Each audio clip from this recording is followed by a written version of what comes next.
Mesdames et messieurs, bonjour, bienvenue à cet atelier. Alors, comme je l'ai dit dans mon propos liminaire, nous n'allons pas entendre parler des fabricants,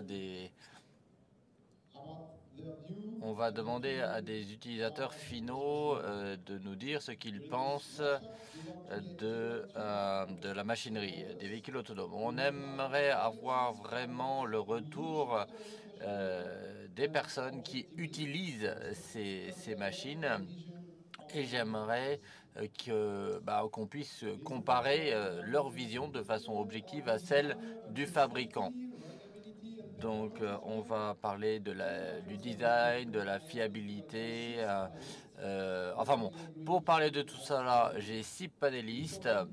Et avant de leur donner la parole, j'aimerais mentionner que donc après leur prise de parole, eh bien, vous aurez l'opportunité de discuter avec eux. Nous allons donc commencer et j'aimerais donner la parole à Ollie Green d'une entreprise qui s'appelle AgroIntelli. Vous êtes PDG et vous avez développé des machines autonomes. Ollie Green, première question pour vous.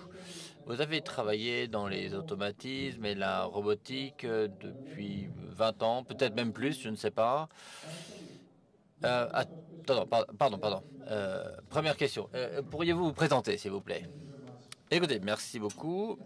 Oui, je m'appelle Ole Green et je suis le fondateur et PDG d'AgroIntelli, une entreprise de robotique du Danemark. Et vous avez raison, j'ai travaillé dans les automatismes agricoles depuis pas mal de temps. Alors effectivement, je dirais que quand on a travaillé sur des automatismes pendant 20 ans, ça vous permet d'avoir une bonne idée de ce qu'on peut faire avec. Alors, où je vous parle, nous avons un produit à proposer à des clients, à des agriculteurs qui se penchent sur la question de la robotique. Et par conséquent, je suis très heureux de votre invitation aujourd'hui pour participer à cette initiative, qui est une excellente initiative. C'est un bon forum. Ces sujets sont vraiment de la plus haute importance à mon sens. Ah oui, effectivement. Donc, vous avez parlé depuis pas mal d'années. Vous êtes dans les automatismes depuis longtemps. Que faites-vous pour quand nous avons préparé cet atelier, vous me disiez que les machines autonomes devraient être logiques. Mais qu'est-ce que vous entendez par là? Qu'est-ce que cela signifie? Alors, une chose qui m'est apparue comme évidente ces dernières années, c'est que nous avons un certain nombre de solutions d'un côté. Et nous avons des producteurs, la plupart d'entre vous, vous êtes des producteurs, et nous, on fait quelque chose parce qu'on pense que c'est bien. Mais effectivement, il y a eu des entités. Nous sommes une entreprise, effectivement, on veut vendre nos produits et on veut apporter notre technologie aux agriculteurs. Et aujourd'hui, nous sommes vraiment à un moment où les produits que l'on vend doivent, ma foi, être pertinents, apporter du sens. Et donc, pour nous, la tâche est de nous concentrer sur les sujets que nous maîtrisons. On ne peut pas tout faire avec la robotique, hein, mais avec le temps, on pourra tout faire.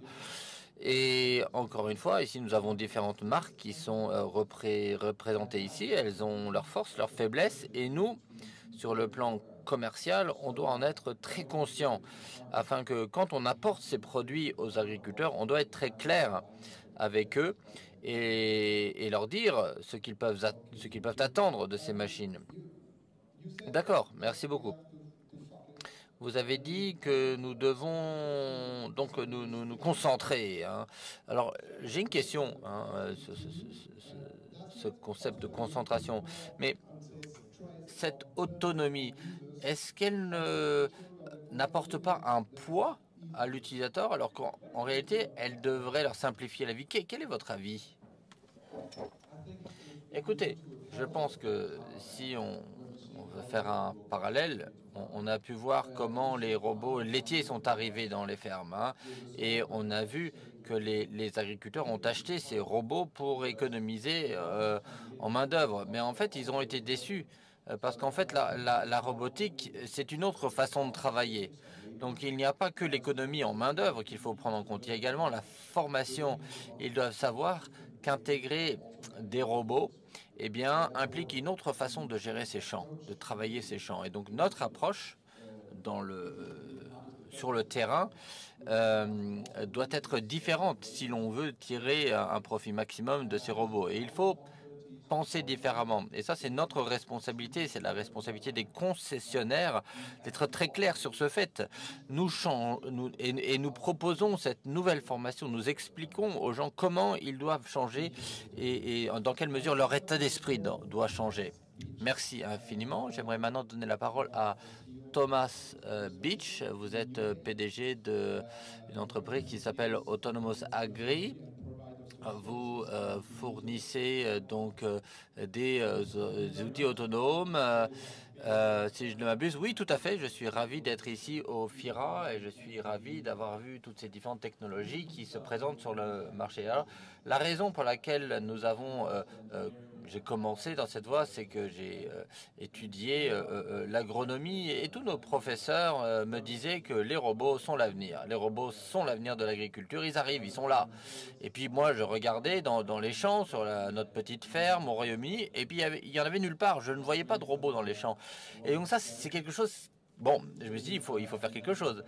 Et puis je suis allé à un événement en 2019. Je suis allé explorer un petit peu le marché, j'ai essayé de voir un petit peu ce qui était disponible. Et là, j'ai fait connaissance avec le monde d'AgroIntelli. Et pour moi, c'était la première machine qui, selon moi, pouvait fonctionner et avait une certaine valeur commerciale. Et donc, ces 3-4 dernières années, j'ai mis en place une petite concession et j'ai essayé de travailler différemment que les concessionnaires traditionnels. Et on a vraiment appris énormément. Euh, il faut vraiment que ces robots aident les agriculteurs, leur évitent un certain nombre d'ennuis et leur permettre de faire leur travail de façon plus efficace et plus rentable. Merci beaucoup pour cette introduction. Première question, pourquoi êtes-vous si convaincu que ces nouvelles technologies, et plus particulièrement les véhicules autonomes, rencontreront les besoins, rempliront les besoins des agriculteurs britanniques? Alors écoutez, je pense que il faut voir la chose de deux façons. Nous, sur notre petite exploitation, on était dans les pommes et les légumes. Et on ne fait pas grand-chose actuellement, malheureusement, parce que les coûts des intrants ne font qu'augmenter. Et puis, le coût de la main-d'œuvre est énorme. Et donc, pour l'instant, les agriculteurs britanniques doivent arriver à maintenir leur activité, à se développer sans couler. Mais ils ne peuvent pas, par exemple, trouver facilement des saisonniers comme on le faisait autrefois pour l'accueil des pommes. Ça n'existe plus, ça. Les agriculteurs sont prêts à changer, mais ils sont malins et puis en plus ils sont têtus, hein, il faut le dire. Et donc il faut leur montrer que ça marche, il faut le prouver. Une vidéo, ça suffit pas. Il faut vraiment qu'on aille là-bas dans les champs, qu'on fasse le boulot. Et nous l'avons fait de trois façons. Au début, on vendait des robots aux agriculteurs. Et comme il y avait des coûts énormes liés aux nouveaux équipements, ça n'a pas forcément fait leurs affaires. Vous savez, une moissonneuse-batteuse, ça coûte horriblement cher, mais c'est quelque chose de complètement différent. Et donc, arriver à vendre des machines, c'est une chose. Et donc, nous sommes dit qu'on allait peut-être vendre les robots, mais en tant que service. Et donc, nous, on fournit le service, on fait le boulot, on déplace les machines, on les fait fonctionner dans les champs. et les agriculteurs nous payent une contribution à l'hectare en fonction du résultat. C'est comme ça que l'on va, ma foi, se créer une place, et parce que je pense que l'objectif à long terme pour les agriculteurs, ça sera d'être propriétaires de ces équipements à long terme. Ils pourront les utiliser comme ils l'entendront sur leur ferme. D'accord, merci beaucoup. J'ai une question concernant votre activité et les liens avec vos clients utilisateurs. Dans quelle mesure votre travail est-il différent des concessionnaires classiques? Enfin, comment l'autonomie, par exemple, va-t-elle affecter la relation client? D'accord, ok. Les équipements, enfin, les concessionnaires conventionnels sont bien établis, ils ont des relations de long terme et puis ils ont les poches beaucoup plus profondes que moi, autrement dit, ils ont beaucoup plus de fonds que moi. Et donc, si vous voulez, quand une nouvelle technologie arrive, on est un peu le parent pauvre. Nous, on ne fait pas que proposer une nouvelle machine et la vendre et on leur dit pas il faut acheter la verte plutôt que la bleue ou la bleue plutôt que la rouge. Non, nous, on leur propose un nouveau système agricole. Ça n'est pas juste une autre machine qui est plus puissante qu'une autre, qui est, je ne sais pas, plus confortable. Non, nous, on propose un système radicalement différent. Et donc, la première chose dont on parle avec nos clients, c'est qu'est-ce que vous faites aujourd'hui? Et on a besoin de comprendre leur système, la façon dont ils travaillent aujourd'hui, apprendre de leur culture, de leurs pratiques, de leur système GPS sur les tracteurs, les spécifications produits, le résultat qu'ils veulent produire. Et ensuite, on essaye de voir comment on peut appliquer l'utilisation des véhicules autonomes et l'agriculture de précision pour en réalité vendre des solutions et pas uniquement vendre des technologies parce qu'elles ont l'air cool. On ne vend pas des technologies, on vend des solutions. Très bien, merci beaucoup Monsieur Beach. Alors, nous sommes dans le monde des fabricants, mais j'aimerais donner maintenant la parole à Philippe Camps de l'entité qui s'appelle Agseed. Vous êtes chef de produit chez Axid. Pourriez nous parler de ce que vous faites? Oui, je m'appelle Philippe Camps et je travaille donc chez Axid. Je suis chef de produit. Alors, ces 15-20 dernières années, j'ai travaillé avec des entreprises comme Lemken et je travaillais sur des technologies d'application, des applications, je ne sais pas, de pulvérisation et autres. Et j'ai rejoint Axid, c'était en 2020, donc 2 ans après que cette entreprise fut fondée. Et à l'époque, je disais que j'étais le sixième dans cette entreprise. J'ai commencé à travailler sur la partie marketing et puis maintenant je travaille plus avec les ingénieurs et je suis en charge d'intégrer les exigences marché pour pouvoir, ma foi, répondre aux besoins des clients. Merci beaucoup pour cette introduction. Alors, le projet Axid, c'est un projet récent avec, de mon point de vue, une grande ambition parce que on peut utiliser vos produits dans les champs, en plein champ, et ce sont des produits qui sont extrêmement polyvalents. Alors, comment un tel projet peut-il être mis sur pied? Est-ce que vous avez commencé à zéro? Alors, écoutez, je dois dire que, bon, je n'ai pas fondé cette entreprise, je ne suis pas fondateur, mais quand on regarde Eurocellars qui ont fondé l'entreprise, ce sont pour leur part des ingénieurs et ils ont été depuis plus de 30-40 ans à travailler pour John Deere et autres. Et oui, très clairement, eux, ils ont commencé à zéro. Ils avaient une feuille blanche. Et qu'est-ce qui les a motivés? Eh bien, enfin, moi aussi, j'ai travaillé pour des entreprises comme Challenger. Et eux disaient, on a besoin de développer de grosses machines, des machines puissantes, mais qui coûtent très cher finalement, dont on aura besoin certainement dans le monde agricole, parce que il y a une certaine déficience à ce niveau-là. Et puis, ma foi, c'est la seule solution si on veut aller de l'avant, dans un certain sens. Mais en même temps, on se disait qu'il y a de nouvelles technologies qui existent, qui nous viennent principalement de l'industrie automobile et nous sommes prêts à apporter ces technologies au marché agricole, à l'agriculture et par conséquent on pourrait peut-être voir les choses d'un œil nouveau, d'un œil sous un angle différent. Et la motivation, j'y viens, on parle de robots, vous avez parlé de robots. En fait, il ne s'agit pas de robots. Il ne s'agit pas de robots, il ne s'agit pas de notre T2, de notre W3, W4. Non, en fait, il s'agit de ce qu'il y a devant ou à l'arrière, que ce soit un outil de binage, une charrue, peu importe. Il y a, on va dire, l'engin qui travaille, et puis il y a l'outil, mais il y a également ce logiciel qui commande l'outil, et il y a également la partie ergonomie, bien sûr, qu'il faut améliorer. Mais en réalité, ce sont des process agricoles. Et donc, si l'on se penche sur un capteur, vous savez, traditionnel, avec une cabine au centre et puis un capot à l'avant, et quand on pense aux opérations de semis, par exemple, en réalité, c'est pas tout à fait idéal de travailler dans ce genre de tracteur parce qu'on a un outil qui fait 9 mètres et puis finalement on a une cabine et enfin on a un gaspillage d'énergie qui est énorme. Et quand on prend un véhicule autonome, on enlève une grande partie de choses inutiles, des essieux avant, des terminaux qui sont très vite dépassés. En réalité, un robot est une plateforme qui est bien plus pertinente et permettra des gains d'efficacité et des gains en termes écologiques, ma foi, indéniables. Très bien.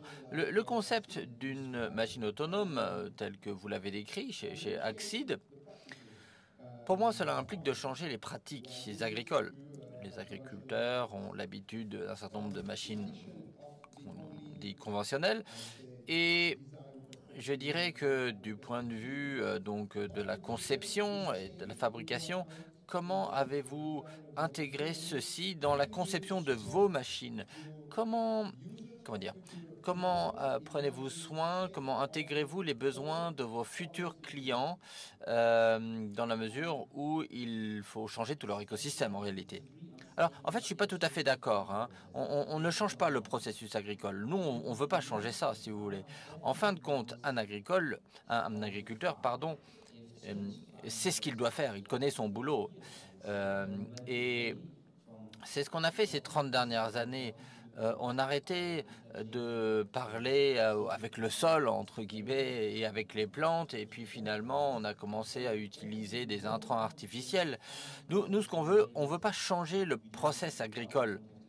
Hein, on n'est pas en train de leur dire, vous n'avez pas besoin de labourer, de semer, de biner, hercer, tout ça. Non, non, c'est pas ce qu'on dit. Ce que j'essaye de dire, c'est que la seule chose qu'il faut changer, c'est peut-être le management, comme on dit dans l'industrie. C'est-à-dire que le matin, quand je parle avec l'opérateur, je lui dis ce qu'il doit faire et j'espère qu'il va faire les choses telles que je le souhaite. Et ça, c'est quelque chose qu'on doit, ma foi, parce que on doit le changer parce que maintenant on a un agriculteur qui va arriver, qui doit intégrer tout un certain nombre de paramètres, quantité de diesel, et ça c'est ce que l'on change. Une fois que le travail est fait, finalement le robot lui fera les choses de façon peut-être plus qualitative, plus précise, mais en fin de compte, le robot fait la même chose que l'agriculteur aurait fait. Mais on libère l'agriculteur parce qu'il n'y a plus de main-d'œuvre, en gros. On lui permet de réfléchir plus à la rotation de ses cultures, on lui permet de penser marketing, on lui libère du temps pour changer un petit peu. Parce que jusqu'à présent, les agriculteurs, ce sont des livreurs. Hein. Ils livrent des produits à des marchands, à des coopératives, et puis les produits se retrouvent sur un marché. Et donc, si vous voulez, là, on veut inverser cette situation et ce que l'on peut voir avec la logistique, en réalité, le propriétaire d'une entité de logistique, il a un camion qui roule du nord au sud et lui, il gère sa flotte de camionneurs, en gros. Et ça, c'est ce que l'on souhaite faire. Alors, Nous allons maintenant parler avec Chuck Barezich et puis on retourne au champ, on retourne à la réalité, si je puis dire. Monsieur Barezich, votre frère et vous-même, vous êtes des agriculteurs en Ontario et vous êtes également directeur général d'Agarty Agrobotique. Pourriez-vous nous en parler? Oui, effectivement, mon frère et moi, nous sommes des céréaliers. On fait, bon, en fait, on fait surtout du maïs. On fait également du soja, également en Ontario du Sud. Et nous sommes également les propriétaires d'une entreprise d'agronomie. Donc, on fait un petit peu tout. On fournit des semences, des engrais, des applications pour, ma foi, épandre des engrais. Bon, ça fait 20 ans qu'on fait ça. Et puis, il y a 3 ans, on a commencé à travailler avec différents robots pour voir comment on pourrait les intégrer à notre propre ferme. Et du coup, on le fait non seulement dans notre ferme, mais on essaye également de, parfois, disséminer ça auprès de nos collègues et clients. D'accord, très bien. Merci beaucoup. Donc, sur la base de votre expérience, voici ma question. En tant qu'utilisateur, vous utilisez un certain nombre de machines. Diriez-vous qu'il est facile de, ma foi, d'opérer, de fonctionner avec ces engins-là? Eh bien, écoutez, qu'est-ce que vous entendez par facile? Soyons précis. Parce que si vous entrez dans un Fendt ou un John Deere et si personne ne vous a expliqué comment ça fonctionne, je dirais que c'est pas facile. Vous savez pas comment ça marche un tracteur, c'est pas facile à utiliser. Et donc nous, notre expérience client nous dit qu'en fait, nous montre que les agriculteurs nous apportent leurs tracteurs, nous on les met en place, on essaie de comprendre un petit peu comment ça fonctionne, et puis on fait un petit peu la même chose en agriculture de précision. Quand vous avez, vos différents outils, chaque ingénieur a sa propre façon de concevoir les choses et de comprendre les choses. Et donc il faut, si vous voulez, arriver à comprendre comment les gens pensent, parce que vous allez voir que une fois que l'on commence à utiliser un John Deere, on s'habitue à un John Deere, et puis quand on passe à un tracteur CAS, ma foi, on l'utilise comme un tracteur CAS. Alors, en robotique, c'est similaire.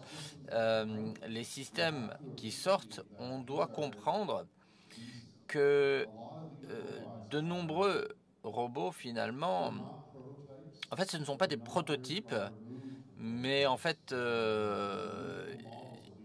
les modèles originaux, ça fait que 2-3 ans qu'ils existent, donc c'est quasiment des prototypes en réalité. Donc, en tant que technicien, pour moi, c'est pas un problème. Moi, ça me dérange pas d'essayer de comprendre comment ça marche. Mais pour pas mal d'agriculteurs, ça peut être un petit peu chaud quand même. Et pour certains systèmes robotiques, seront plus simples que d'autres. Tout dépendra, ma foi, de vos connaissances et de ce que vous connaissez, ce que vous avez l'habitude de faire. Très bien, merci beaucoup. Selon vous, ces nouvelles machines, est-ce que elles sont au rendez-vous? Autrement dit, la technologie et toutes ces nouveautés, est-ce qu'elles sont au niveau des attentes des agriculteurs et de leurs pratiques? Bien, écoutez, de mon point de vue,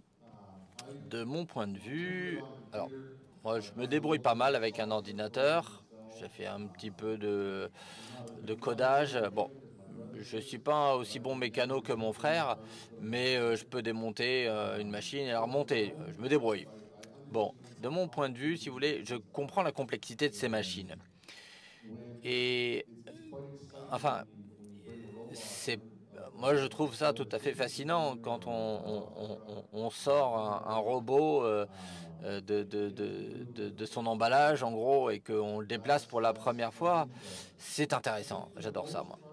Mais je dirais que si vous voulez, ces robots que nous utilisons ils atteignent, enfin oui, ils rentrent à 80-90% dans mes attentes, oui. Je dirais que parfois il y a quelques curiosités qui sont intégrées aux machines. La façon dont un ingénieur a décidé de programmer un démarrage, par exemple. Il y aura toujours des petites choses comme ça, un peu curieuses, qui vous surprendront.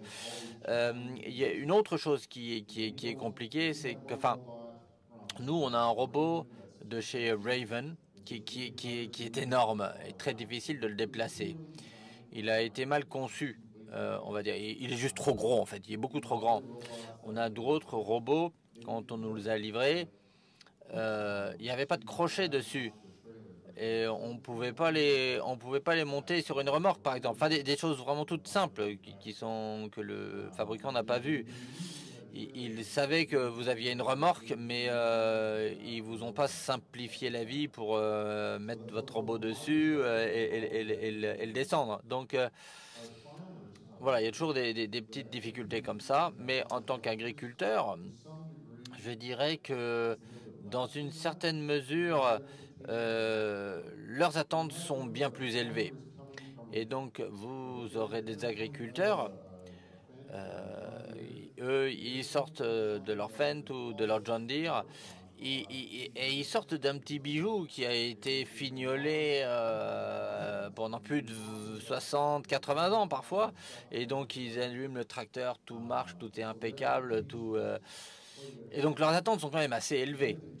L'autre chose, c'est que, comme Oli l'a dit, certains fabricants font des promesses qu'ils ne pourront pas tenir. On a l'impression que tout est super dans leurs vidéos promotionnelles, mais en réalité, ces robots sont conçus pour des tâches très très spécifiques. D'accord. Merci. Autre petite question concernant donc un sujet qui revient souvent, autonomie et sécurité. Pensez-vous que ces machines autonomes sont des machines sûres, de votre point de vue? Bah écoutez, je vais peut-être prendre un angle un peu inhabituel. Il y a certaines parties des robots qui sont trop sûrs, trop sécurisés. Il y a des limitations, par exemple certains des systèmes qu'on a. Il faut que le contrôleur soit à une certaine distance du robot, autrement dit, l'utilisateur ne peut pas quitter le champ. Et de mon point de vue, si l'utilisateur ne peut pas laisser le robot tranquille dans son champ, alors moi j'en veux pas. Et certains systèmes qui ont été sortis au début, leurs concepteurs étaient peut-être un petit peu trop précautionneux et ils auraient dû pouvoir anticiper la possibilité qu'un jour on laisse ce robot tout seul, parce que c'est ce que veut l'agriculteur au final. Si on ne peut pas laisser le robot tout seul dans le champ à faire son boulot, quel intérêt? L'autre aspect sécurité, en tant qu'agriculteur et en tant que chef d'entreprise, la sécurité, c'est quelque chose qui est très important pour nous. Mais il y a parfois des malentendus. Nous, on a un Roboti, par exemple. Il y a un moteur diesel dessus, et quand le moteur diesel est en marche, bah, on le sait. Les robots électriques, eux, ce sont des plateformes très légères, et on a l'impression que c'est beaucoup moins dangereux que ça n'est, parce qu'il n'y a pas de moteur qui tourne. Et donc nos employés et les agriculteurs, finalement, ne respectent pas ce robot, ne lui prêtent pas suffisamment attention, pas autant qu'ils devraient. Le fait d'avoir vous savez, ces autocollants, ces arrêts automatiques, parce que ces machines peuvent vraiment être très dangereuses. Et donc, il faut vraiment faire très attention. D'accord. Merci beaucoup, Monsieur Barezich. J'aimerais maintenant donner la parole à Gaëtan Sévrac de Naio Technologies. Vous êtes cofondateur de Naio Technologies. Vous développez et vous mettez sur le marché un certain nombre d'engins agricoles. Pourriez-vous nous parler de vous et de votre entreprise? Écoutez, je suis ravi d'être ici. Bonjour à tous. Je suis l'un des fondateurs et directeurs de Naio Technologies. Nous avons débuté, c'était il y a 12 ans maintenant. Et ce qui est intéressant, c'est que nous avons commencé en discutant avec des agriculteurs qui se plaignaient du manque de main-d'œuvre et puis de la pénibilité de leur travail. Et ça, c'était vrai il y a 10 ans, c'est encore plus vrai maintenant. Et je dirais, c'est là effectivement que l'autonomie, que le véhicule autonome prend tout son intérêt, parce qu'il permet, ma foi, de faire l'impasse sur la main-d'œuvre et notamment permet de faire des travaux pénibles. Bien.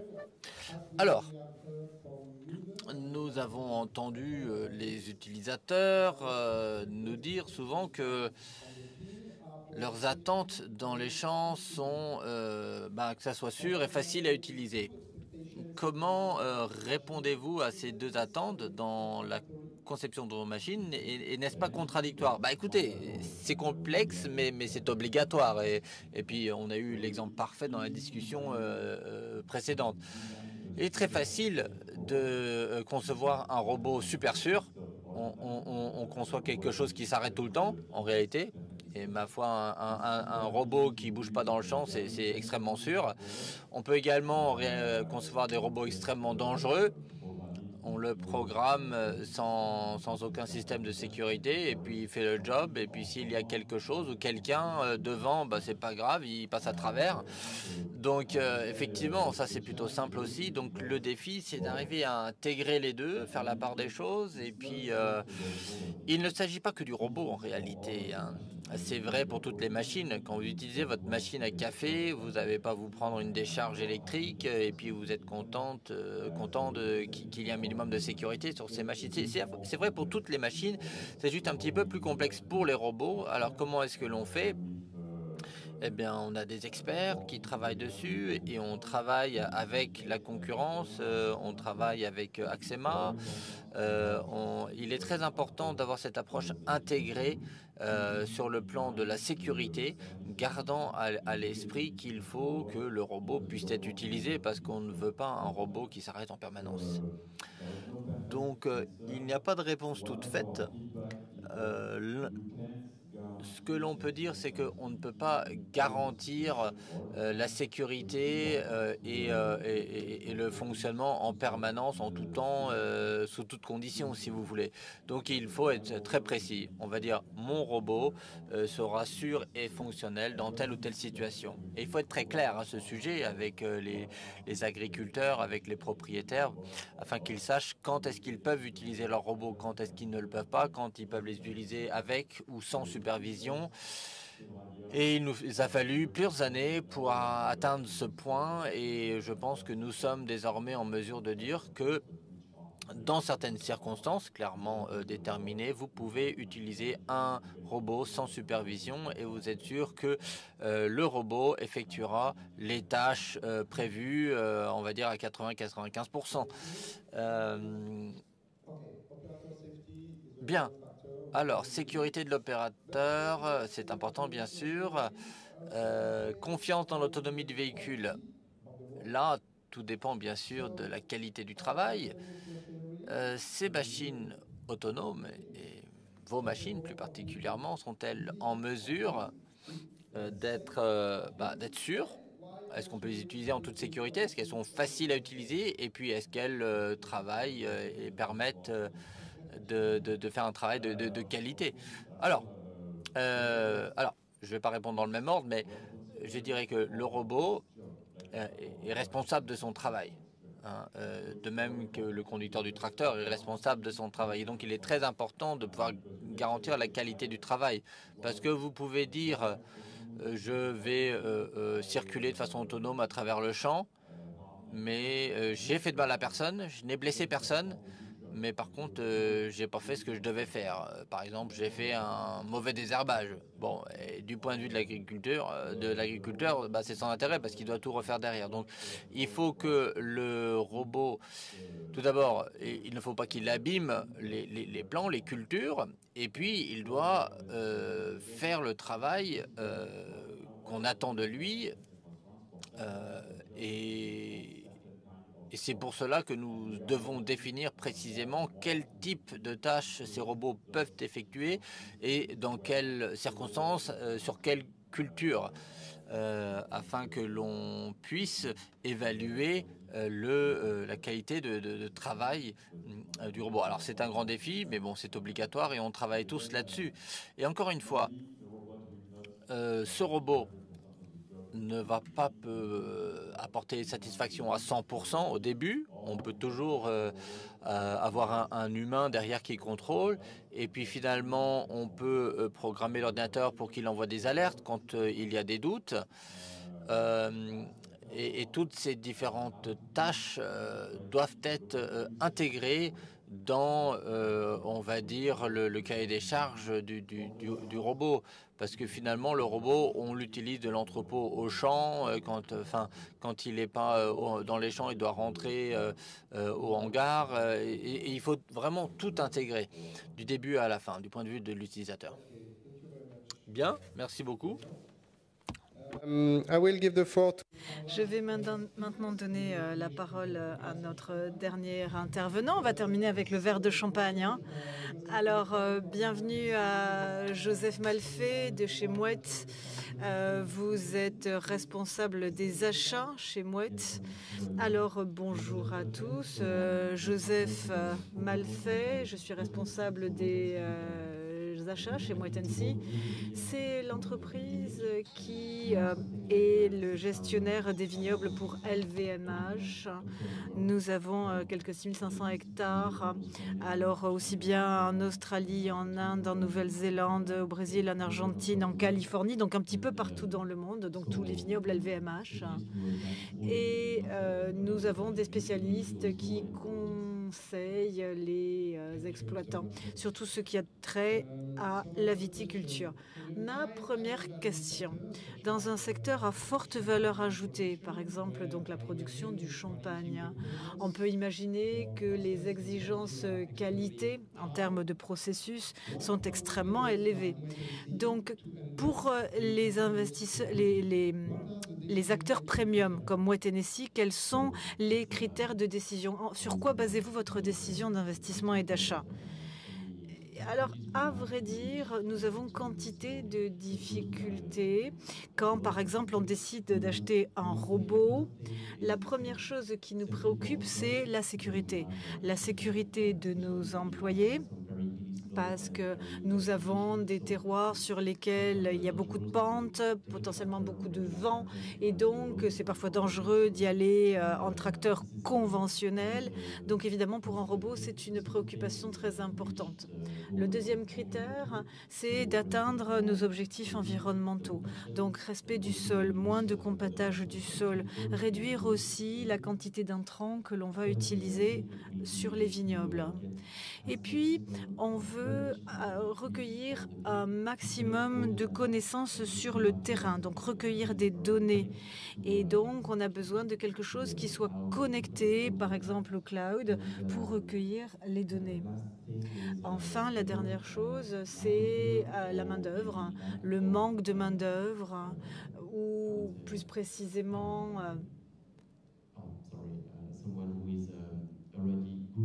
il nous faut des gens qui sachent déjà bien manipuler, par exemple, les tracteurs. Par exemple, en Argentine, on a beaucoup de vignobles, mais on a beaucoup du mal à trouver des employés agricoles qui sachent conduire un tracteur. Et parfois, la robotique peut aider, parce que quand il y a des assistances à la conduite, par exemple, ça peut aider. Donc, je vois quelles sont vos motivations en tant qu'acheteur. Et donc, de votre expérience chez Mouette & Cie, par rapport à l'intégration de tout ce qui est machine autonome. Pour vous, quelles sont les clés de l'intégration réussie de ces machines dans la production viticole? Alors, c'est une bonne question, les clés de la réussite. Alors, bien évidemment, il faut comprendre que un dispositif robotisé, ce n'est pas la même chose qu'une autre machine. On n'a pas les mêmes attentes, on n'a pas les mêmes critères, par exemple, de performance à l'hectare par heure. Donc l'efficacité, elle va se mesurer différemment. On veut plus de précision, on veut plus de sécurité, on veut plus d'intégration.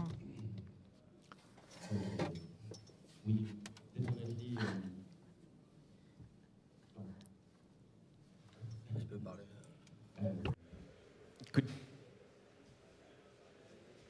Sorry? Could you repeat, please? Vous pouvez répéter la question? Du coup, entre-temps, j'ai oublié la question. Oui, pour vous, quelles sont les clés de la réussite, la clé de l'intégration réussie de dispositifs autonomes dans une exploitation? Alors, les clés de la réussite, d'abord, c'est l'aspect logistique. Comment pouvoir amener la machine sur le terrain, comment la manipuler et les consommables, etc. Donc ça, c'est très important. La deuxième chose, avoir la bonne organisation. Avoir d'un côté donc un exploitant qui travaille manuellement et comment il va interagir avec le robot. Il faut que les deux formes de travail soient bien intégrées pour qu'il n'y ait pas de problème de sécurité, mais aussi pour que l'exploitant sache dépanner éventuellement le robot et le déplacer de parcelle en parcelle. Donc ça, c'est important. Et puis aussi la capacité à bien cartographier les parcelles pour avoir ensuite donc les cheminements des robots qui soient bien définis. Donc pour nous, c'est les trois clés de la réussite. Une dernière question rapide. Comment formez-vous vos équipes, vos viticulteurs? Alors on travaille en étroite collaboration avec les fabricants. Nous avons 10 types de robots différents, des marques différentes, des concessionnaires différents. On travaille en étroite collaboration avec tous ces acteurs. On commence par une session de formation, d'abord en salle, pour comprendre quels sont les critères et les caractéristiques principales, et après on va sur le terrain. En général, c'est des séances de formation à 4 ou 5, donc ce n'est pas des séances de formation très chargées, si vous voulez. Et puis, on intègre les nouveaux employés du mieux que possible.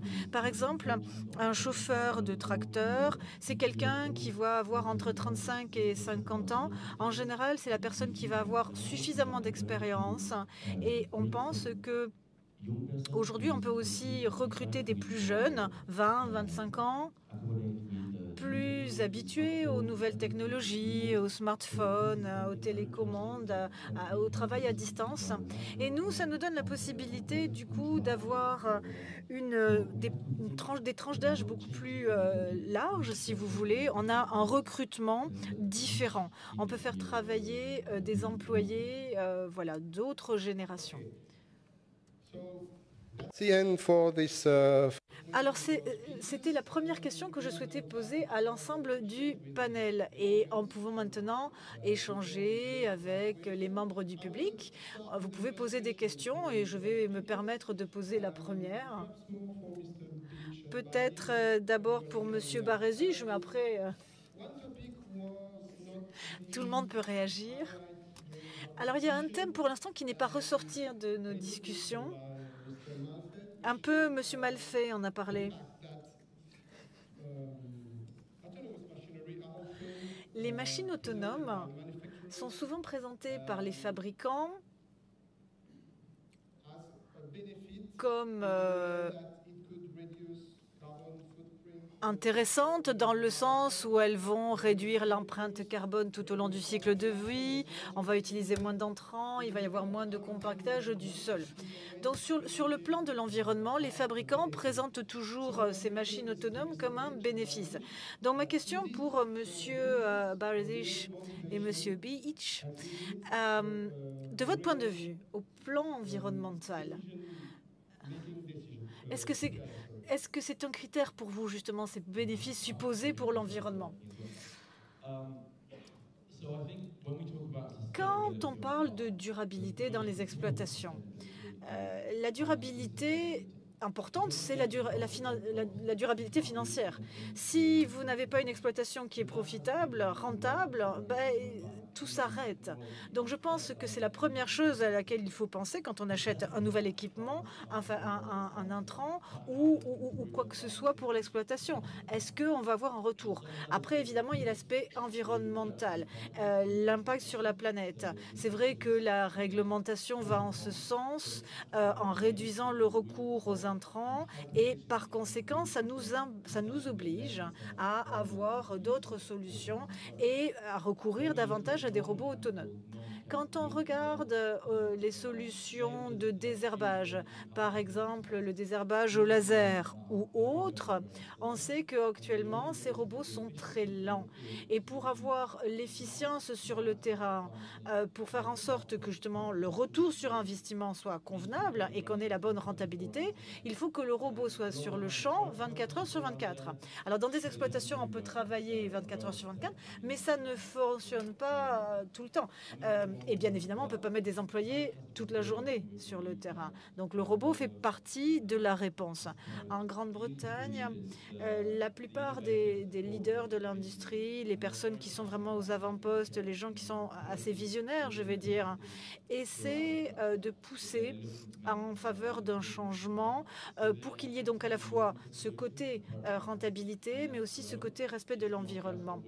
Donc pour nous, il faut bien sûr que l'on parte de ces avantages auprès des exploitants, mais pour l'exploitant, ce n'est quand même pas l'argument numéro 1 de vente. Alors chez nous, c'est peut-être un petit peu différent.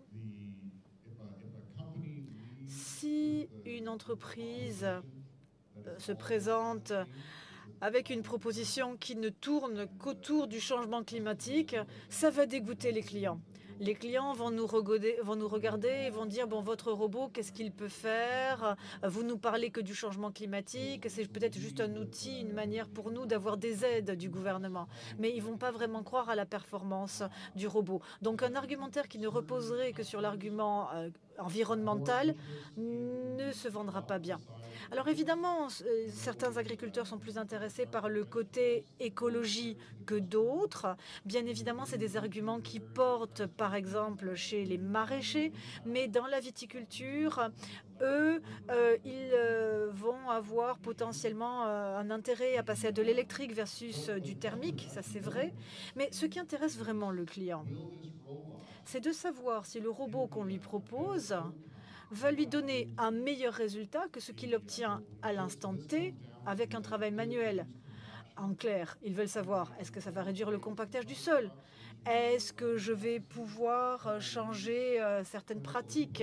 Est-ce que je vais pouvoir utiliser moins d'intrants chimiques? Ça, c'est une meilleure approche, une approche qui parle davantage à nos clients. C'est voir les choses dans son ensemble, plutôt que de se concentrer uniquement sur un seul élément du narratif. Est-ce que vous avez des questions dans le public pour les membres de notre groupe d'experts?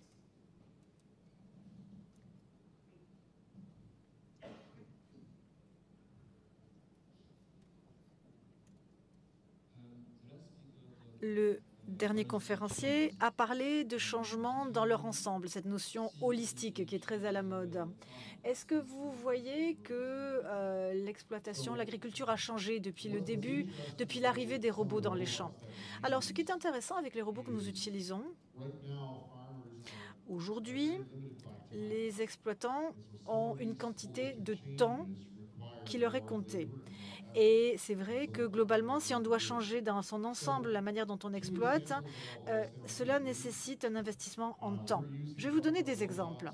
On utilise l'un de nos robots pour faire en sorte qu'il y ait une couverture végétale entre deux types de cultures. Et on utilise donc une tondeuse électrique pour faire en sorte que ce couvert végétal soit maintenu relativement bas. Parce que dans ce couvert végétal, il y a quantité d'insectes qui peuvent devenir envahissants si le couvert n'est pas suffisamment tondu. Donc il faut trouver le bon équilibre pour qu'il n'y ait pas d'impact délétère sur les plantes. Chez certains de nos maraîchers, nous avons mis en œuvre des robots qui permettent de planter différemment les oignons. On arrive à les planter d'une manière telle que le produit final est de meilleure qualité. Donc à la base, on plante la même quantité de bulbes, mais à terme, on a un oignon de meilleure qualité. Donc ça, c'est très intéressant. Et une dernière chose, quand on utilise certains intrants, on utilise aussi des produits naïaux d'ailleurs, soit dit en passant, on se rend compte, en fait, si vous me le permettez, je reprends, on sous-estime finalement l'impact délétère que peuvent avoir certains herbicides ou pesticides sur leur culture. Ils voient l'intérêt effectivement du fait d'avoir des champs qui soient propres, mais ils sous-estiment souvent l'impact délétère sur les espèces qu'ils font pousser.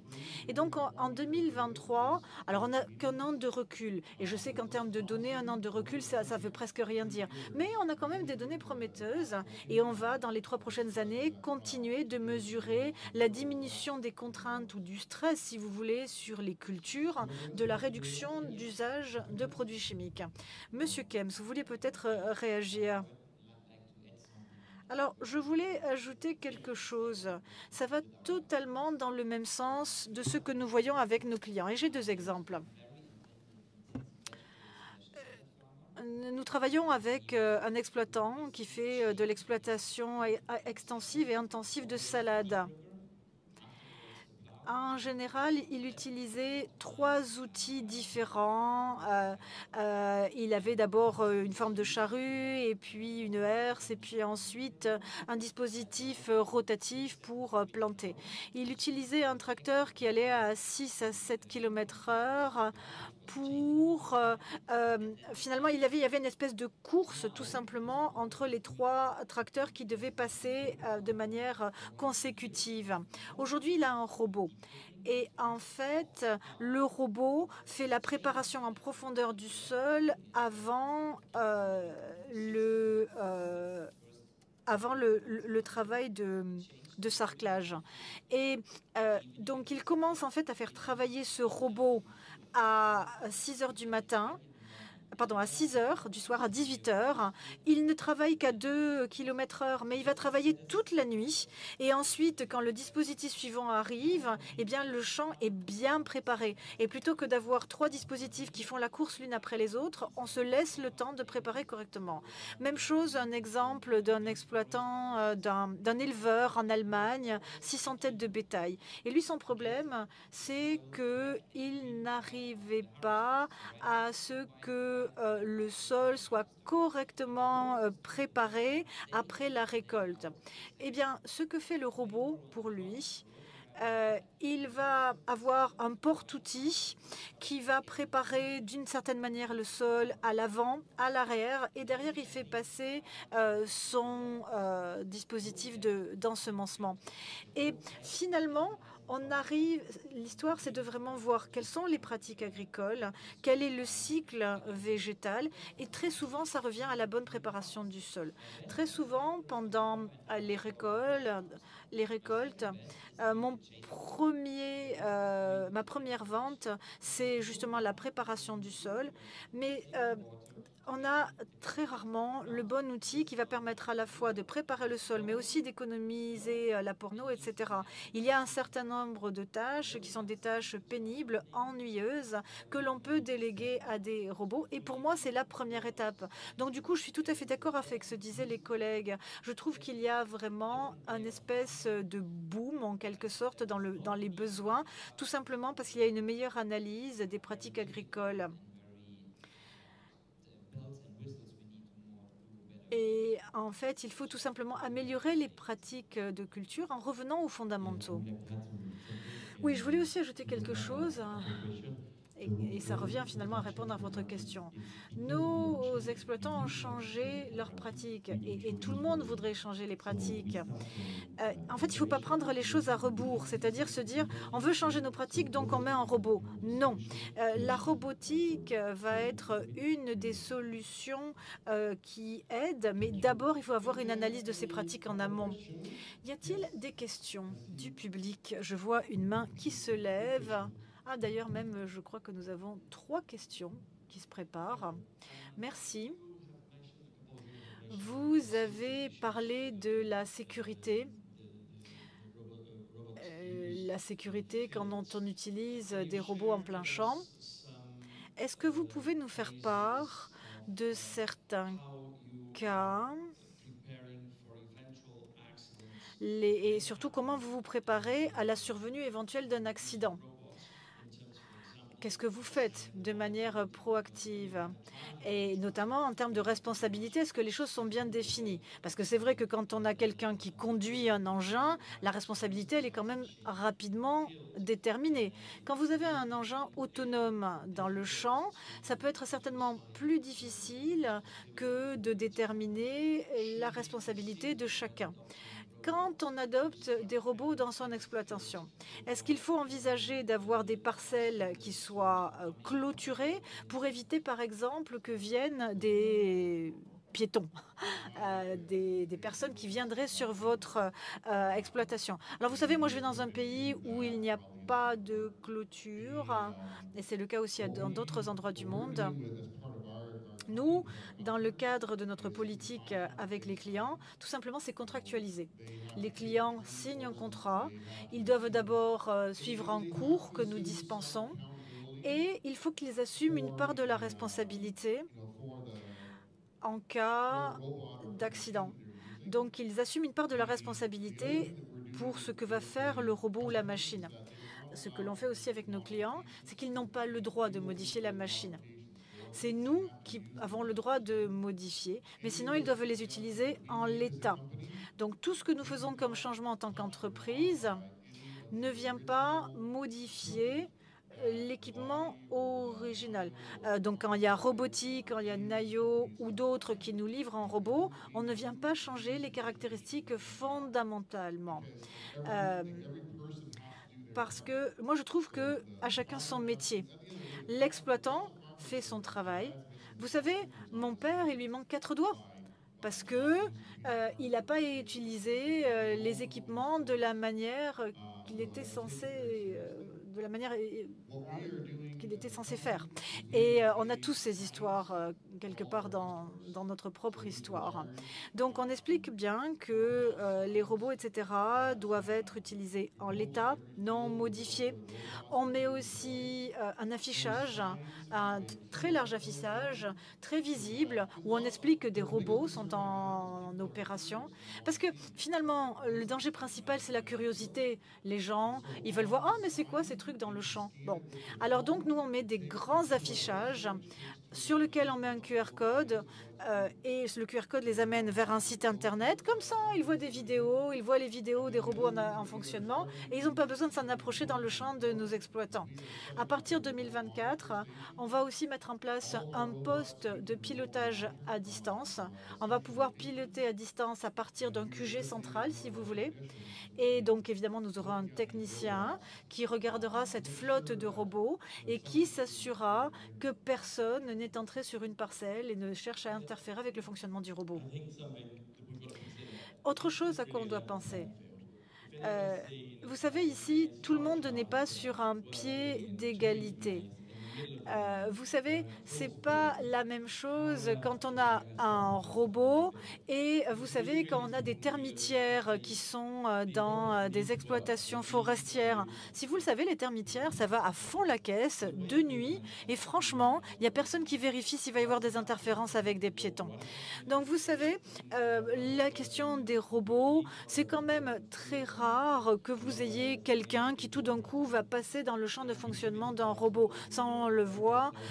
Et évidemment, on a travaillé avec les compagnies d'assurance, on a travaillé avec les différentes parties prenantes. C'est vrai qu'à un moment donné, s'il y a un accident, c'est quand même les compagnies d'assurance qui vont venir là. Et c'est vrai que si un de nos robots traverse une route ou coupe par accident, par mégarde, un câble, oui, effectivement, à un moment donné, c'est les assureurs qui vont venir là. Donc, en fait, à un moment donné, il faut avoir cette discussion.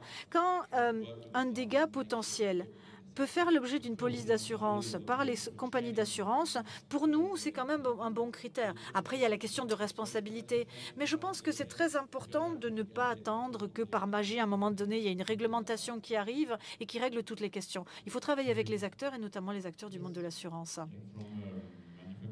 D'un point de vue fabricant, il faut aussi s'assurer qu'on est en conformité avec la réglementation existante. Et ensuite, on peut travailler avec le législateur pour améliorer les normes. Aujourd'hui, en Europe, il y a une réglementation claire sur la machinerie, sur les tracteurs. Et donc, on se dit qu'à minima, il faut remplir les critères de cette réglementation. Donc, on travaille à ce niveau. Donc, ça, c'est le minimum, si vous voulez. C'est aussi une question de responsabilité. Qui est rédible, qui est responsable en cas d'accident? Et si l'exploitant utilise correctement le robot sur la base du manuel d'utilisation, de la formation qu'on lui a dispensée, eh bien, s'il se passe quelque chose, après, la responsabilité, ça devient la nôtre. Et en tant que fabricant, en Europe, on ne peut pas compter sur on ne peut pas compter sur le respect de la signalétique par un individu.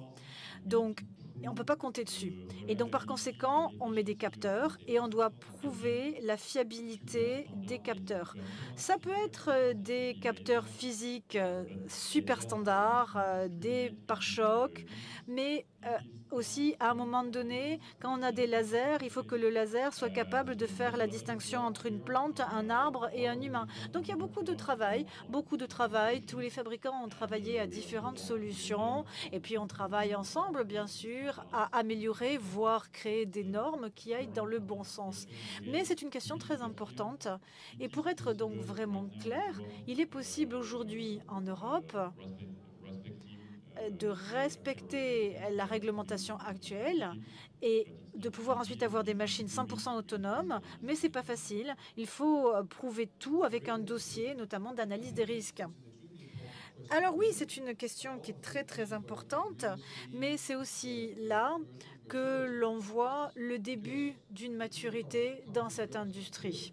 Nous avons ici beaucoup d'entreprises qui sont représentées et chacun individuellement investissant beaucoup de ressources pour comprendre les normes, pour comprendre la réglementation. Et aujourd'hui, il y a quantité de cadres au plus haut niveau qui discutent de cette question. Parce que là, pour le coup, on est unis dans la lutte, si vous voulez. On veut que le législateur interprète les normes et la réglementation existante pour nous permettre des développements.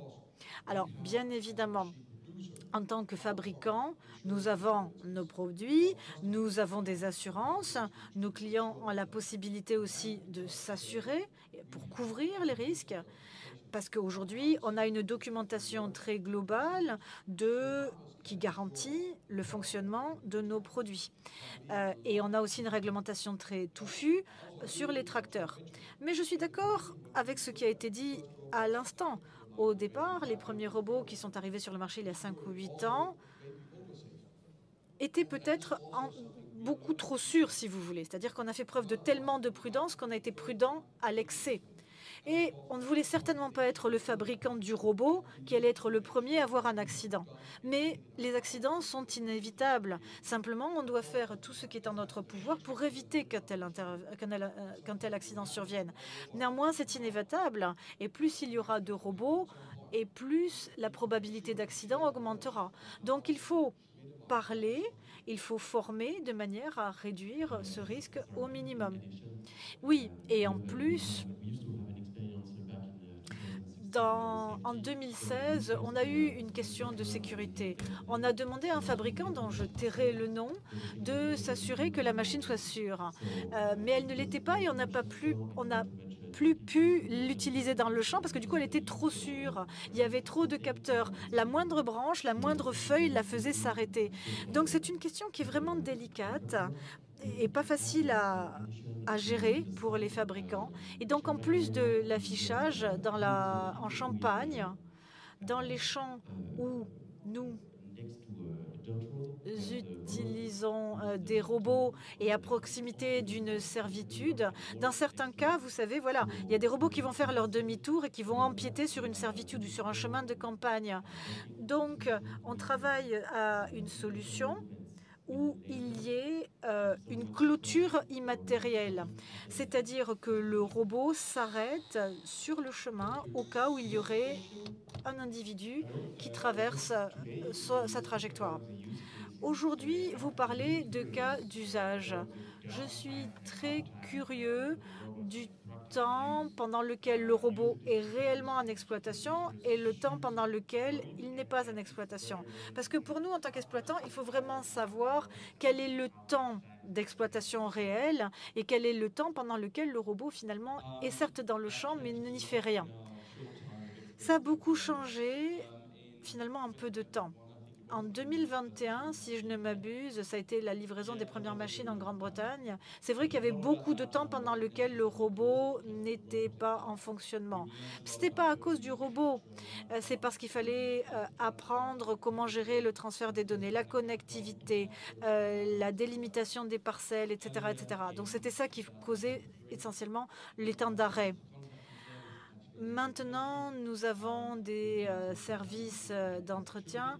Nous avons planté 150 hectares de betteraves. Nous avons aussi des opérations de vaporisation avec des robots. Et on va continuer dans ce sens. Et le robot, maintenant, n'est plus du tout mentionné. Maintenant, on parle essentiellement du nom de l'outil. On parle du semoir. On parle de la herse, on parle de ces différentes choses. Le travail, maintenant, il est fait par le robot. À partir du moment où on comprend bien ce que fait le robot, il va être aussi fiable qu'un tracteur. Et puis, c'est plus simple en tant que construction mécanique, donc il y a moins de temps d'arrêt qu'avec un tracteur. Oui, et puis Thomas vient juste de dire quelque chose de très intéressant. Si vous utilisez un robot pour la tâche pour laquelle il a été conçu, le temps d'arrêt, il est vraiment très faible. C'est quand vous essayez de mettre le robot dans une situation pour laquelle il n'a pas été conçu que vous allez avoir des interventions et que vous allez avoir des temps d'arrêt. Mais si vous l'utilisez pour ce pourquoi il est conçu, il fonctionne très bien. Je trouve que l'aspect mécanique s'est bien amélioré. Nous, on a commencé en 2020 et le nombre d'interventions et la performance, le nombre d'interventions a diminué, la performance a augmenté de manière exponentielle sur ces 4 dernières années. Et les robots que nous avons sur les exploitations aujourd'hui, ils tournent 20-21 heures sans avoir besoin d'intervention. On a un robot Agrotelli qu'on a fait tourner plus de 23 heures, 24 heures. Et c'est tout à fait habituel aussi que le robot OZ, par exemple, fonctionne jusqu'à ce que la batterie soit à plat, donc c'est-à-dire pendant 7 à 8 heures d'affilée. Et je pense qu'il y a 2 raisons qui expliquent cela. D'une part, nous avons appris, comme disait Thomas. Maintenant, on sait mieux mettre en œuvre ces robots. Et aussi, les fabricants, de leur côté, ne veulent pas qu'on se plaigne. Ils n'aiment pas les plaintes clients. Ils ne veulent pas non plus qu'on fasse de la mauvaise publicité publiquement à leurs produits. Et donc, ces 2 phénomènes sont tels que, vous savez, ce n'est plus des prototypes qui arrivent dans le champ.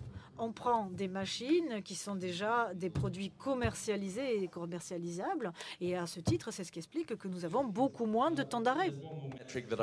Oui, il y a peut-être une autre métrique qui me plaît beaucoup.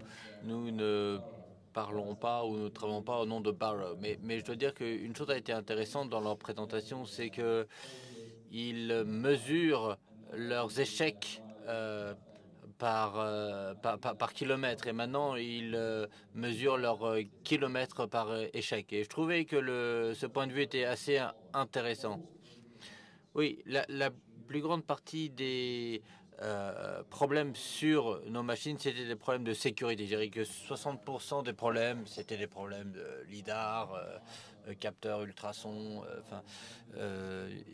Il y a également de nombreux systèmes redondants où il faut du RTK et si le signal s'arrête le système. Donc la grande majorité de nos interventions sont liées à des systèmes de sécurité redondants.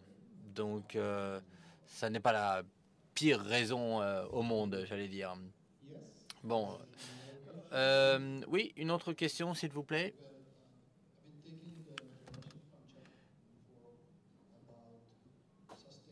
J'aimerais rebondir sur ce que Chuck a dit sur la durabilité. De nombreuses personnes ont parlé de robotique et l'idée de la robotique, c'est d'avoir un impact positif sur l'environnement en passant par l'environnement, l'électrification des engins et puis également en réduisant les intrants chimiques.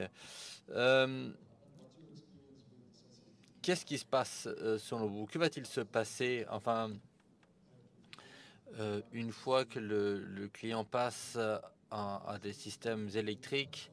À votre avis, quel sera l'impact en termes des politiques de réduction de pesticides, parce qu'on peut voir que il semblerait que les agriculteurs sont très imperméables à ces mesures qui souhaitent réduire, interdire l'utilisation des pesticides d'ici 2030, par exemple. Comment voyez-vous l'avenir? Écoutez, je pense que de nombreux agriculteurs, malheureusement, que ça vous plaise ou non, s'ils peuvent pulvériser, ils pulvérisent. Hein. Donc, la motivation pour réduire les intrants chimiques ne vient pas tellement du consommateur. En réalité, de l'agriculteur, pardon, vient plutôt du consommateur. Donc, les gens qui produisent des aliments plus durables, le consommateur n'est pas prêt à payer pour. Donc, si vous voulez, les choses ne sont pas aussi simples qu'elles y paraissent. Et je dirais que on peut voir énormément de concurrence qui viennent d'autres juridictions, d'Amérique centrale, des États-Unis, où les restrictions ne sont pas les mêmes et où la nourriture est moins chère et donc les gens l'achètent. Et donc la motivation pour l'agriculteur canadien de faire quelque chose de meilleur, c'est pas si simple que ça. Il y a beaucoup de personnes qui y croient et qui le font, mais sur le plan de la solution robotique, ce que nous appelons de nos voeux, c'est que ces systèmes robotisés permettront d'économiser des coûts tout en apportant un avantage environnemental. Ça sera un plus. Mais nous, on en est là en tout cas. Alors avec le temps, peut-être que effectivement la tendance inversera.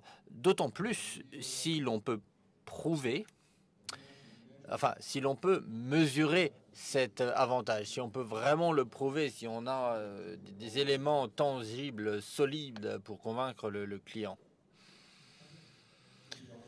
Franchement, je vous dirais que pour moi, la raison principale pour laquelle j'ai commencé cette aventure il y a 25 ans, c'était améliorer mes pratiques agricoles. Il me faut moins de compaction des sols.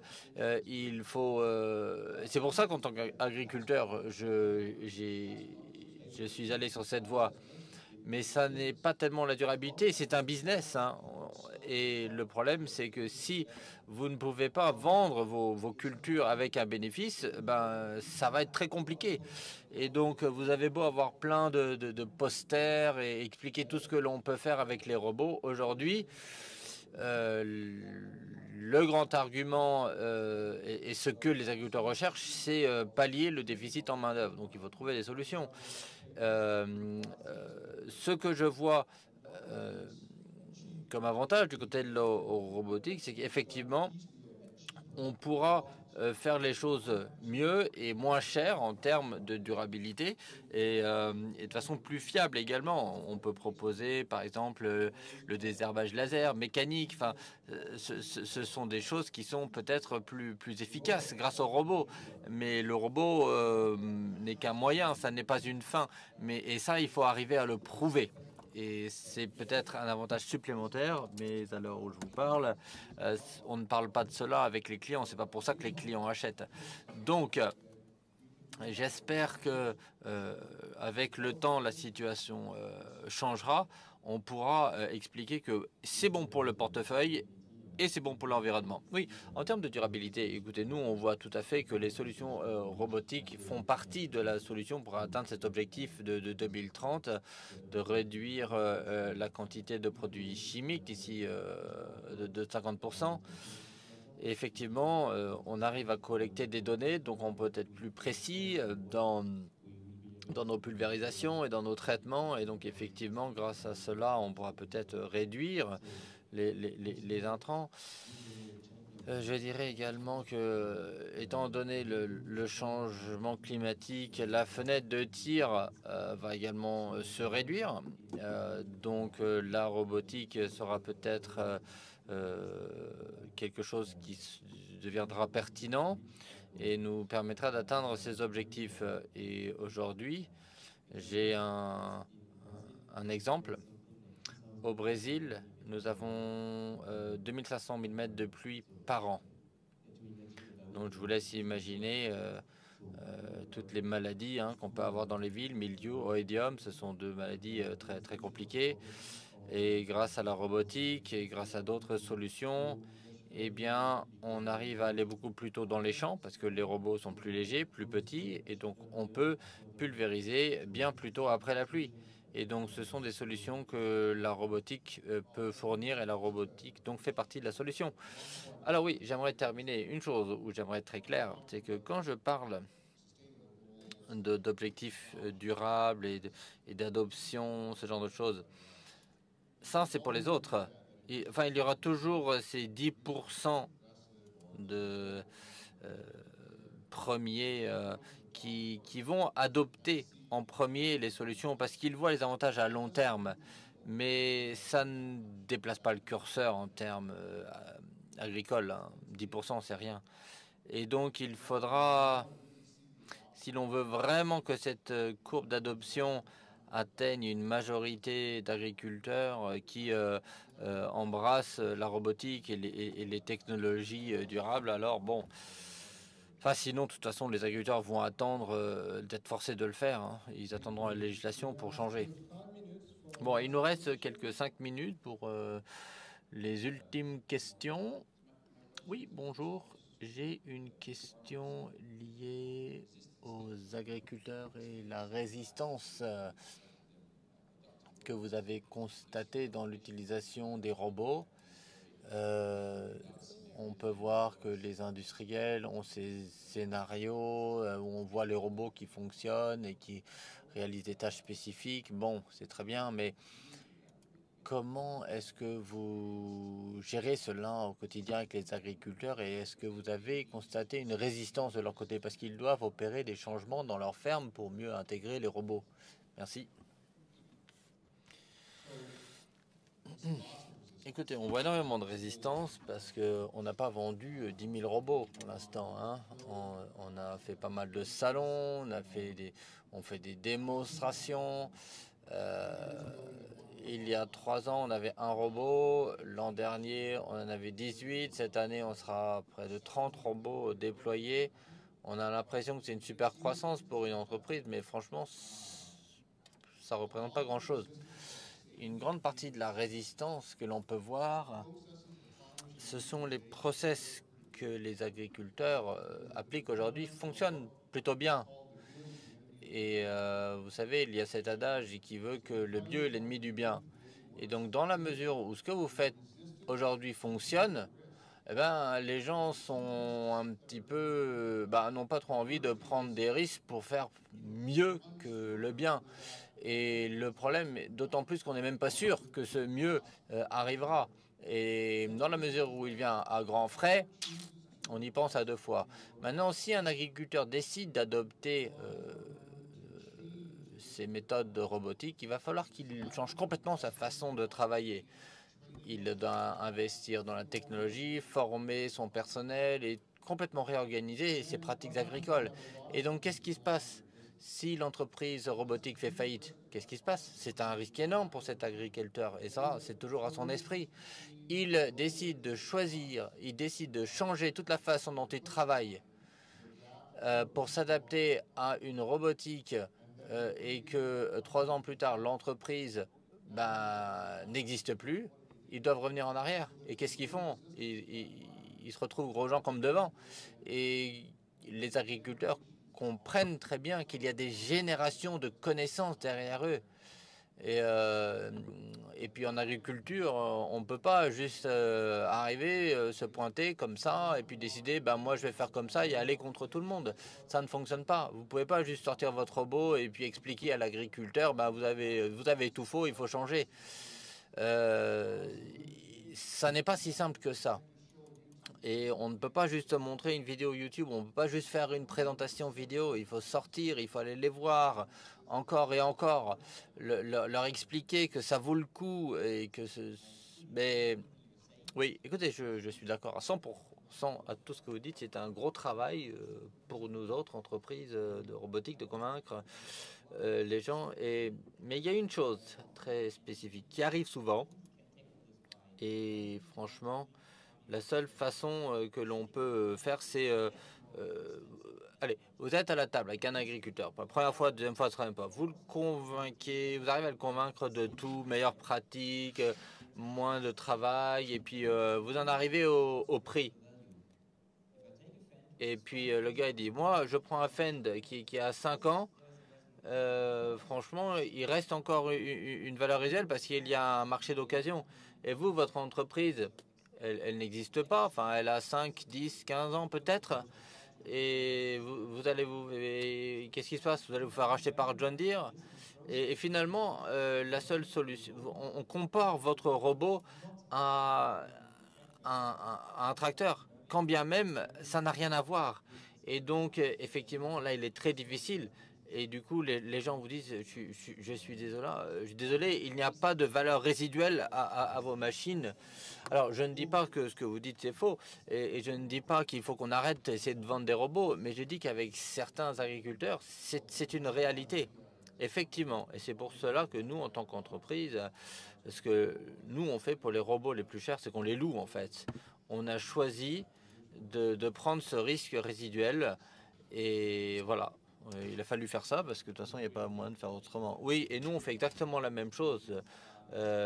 C'est pour cela que, si vous voulez, il faut créer la confiance. Les agriculteurs veulent pas juste qu'on leur dise que ça marche. C'est très bien de pouvoir désherber des carottes, mais ils veulent voir les résultats économiques. Ils veulent voir l'apport. Hein. Vous pouvez avoir en plus une bonne année, la météo fonctionne bien, mais bon, on va attendre l'an prochain, puis l'année d'après pour voir si vraiment la machine fonctionne. Et je pense qu'avant de vendre un robot, il faut 3 ans. La première année, on leur présente la machine, ils essayent. La deuxième année, ils font un essai vraiment sérieux où ils l'intègrent à leur système. Et puis finalement, il faut que le système soit très similaire à ce qu'ils ont dans leur champ. Et puis finalement, on prouve que ça marche, ça fonctionne. Et puis au bout de 3 ans, peut-être, ils achètent le robot. Donc c'est pour cela que nous on est passé à la location des robots, au leasing et cela nous permet, si vous voulez, de prouver, de faire la démonstration et puis ensuite on vend des robots. Et je dirais pour terminer que moi, ça fait pas longtemps que je suis dans ce secteur, mais l'attitude vis-à-vis des robots change. L'ouverture d'esprit des agriculteurs est telle que, bon, auparavant, les agriculteurs qui passaient devant nos machines disaient oh, vous verrez jamais ça chez moi, mon tracteur vaut 1000 de vos robots. Ça, c'est fini. Maintenant, ils posent des questions. Comment est-ce que ça peut marcher? Ils se posent la question. Ils se disent peut-être que pourtant à l'avenir ça pourrait être utile. Et donc l'état d'esprit change. Hein, on le constate. Eh bien, écoutez, merci infiniment. Nous sommes à la fin de cet atelier. Merci d'être venu nous voir. Avant de terminer cet atelier, Cédric, vous aviez quelques mots à rajouter? Oui, n'oubliez pas de voter pour votre robot préféré. Nous n'avons que 30 votes. Par contre, c'est des sujets pour lesquels il faut voter. Et donc, voter, nous avons 30 votes. Et si vous voulez discuter d'autres sujets cet après-midi, n'hésitez pas à voter. Scannez le QR code qui est sur votre feuille. Votez pour les sessions qui vous intéressent le plus. Et on fera le point un petit peu plus tard dans la journée. Messieurs, merci infiniment. Merci beaucoup, bonne journée, et puis on se retrouve à 11 h pour l'atelier numéro 2.